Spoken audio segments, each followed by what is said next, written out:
बिस्मिल्लाहिर्रहमानिर्रहीम। अस्सलाम वालेकुम। उम्मीद है आप सब खैरियत से होंगे। आज के व्लॉग में खुश आमदीद।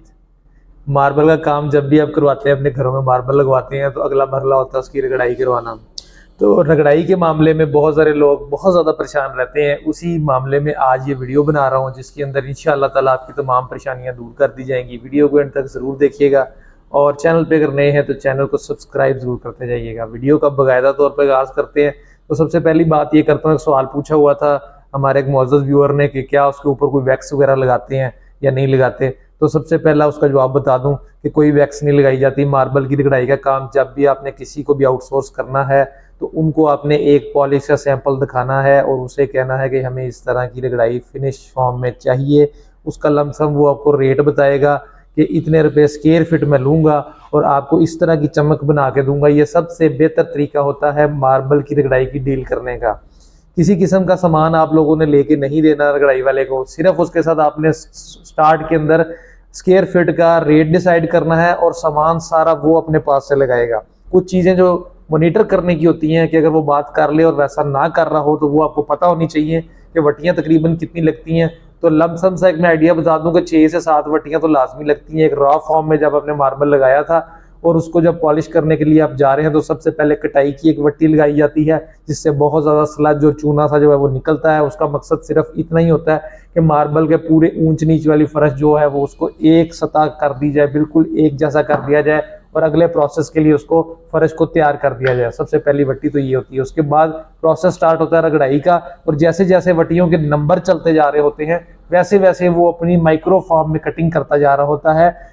मार्बल को मशीनरी जो ऊपर से वो रगड़ खा खा के कटिंग करती जाती है और माइक्रो फॉर्म में ले आती है और सरफेस प्लेन से प्लेन होती चली जाती है और एंड पे इतनी प्लेन हो जाती है कि वो शाइनिंग बन जाती है। उसके ऊपर कोई चीज़ लगानी नहीं होती और ना ही आपने किसी कोई चीज़ मलने देनी है। कुछ रगड़ाई वाले हजरात ऐसे होते हैं कि वो आपके एंड पे जब खराशें वराशें रह गई होती हैं तो हल्का सा तेल मार के या कोई चिकनाहट वाली आर्टिफिशियल पॉलिश मार के वक्ती चमक देने की कोशिश करते हैं। ये आपने उनको नहीं करने देनी। सबसे इंपॉर्टेंट पॉइंट ये है कि आपने सिर्फ रगड़ के साथ प्रोसेस को पूरा करने के साथ उसकी चमक को बरकरार रखना है और लेके आना है। एंड पे किसी किस्म का केमिकल या किसी किस्म की मेल्शन पॉलिश, वैक्स पॉलिश उनको नहीं लगाने देनी। वो वक्ती पॉलिश होगी, ठीक है। अगर देर पा काम आपने करवाना है उसके लिए वटियों के जरिए ही सिर्फ उसको आपने रगड़ना होगा। 6 से 7 लगती हैं।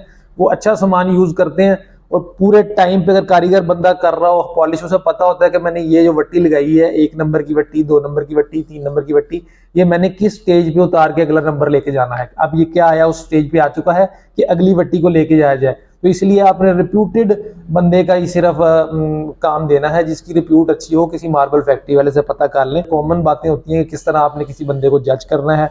और दूसरा पॉइंट जो सबसे पॉलिश के मामले में मैं आपको बताता चलूं कि स्क्वायर फीट के एंड में आपने पैसे पूरे देने होते हैं, तो उसका आइडिया आपने खुद से रखना है कि इसके टोटल का बिल कितना बनेगा। ये पहले से आपने जान लेना है। उसके मुताबिक उसको थोड़ी थोड़ी पेमेंट डिसबर्स करते क्या उसे कहते हैं, पेमेंट थोड़ी थोड़ी देते जाना है आपने उसको। सारी पेमेंट अगर ज़्यादा दे देंगे, पहले वो पेमेंट ज़्यादा ले गया, वो छुट्टियाँ करेगा और आपको तंग करेगा, आपका काम लेट करेगा।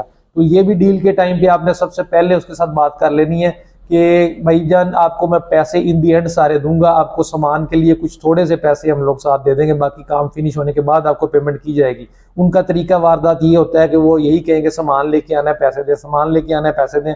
आप ये सोचते हैं कि अगर मैंने पैसे ना दिए तो इनका काम रुक जाएगा। तो रगड़ाई वाले के पास अपना इतना सर्कल होना चाहिए। एक अच्छा प्रोफेशनल रगड़ाई वाला जो है उसके पास इतना बजट जरूर होना चाहिए कि वो किसी काम के लिए अपने पास से खर्चा लगा के और रगड़ाई मुकम्मल करने के बाद आपसे खर्चा ले। हमेशा ऐसे रगड़ाई वाले जो हजरात होते हैं जो खर्चा बाद में एंड पे लेते हैं, वो अच्छा काम करते हैं क्योंकि उनको पता होता है कि हमने काम अच्छा किया तो हमें पेमेंट मिलनी है।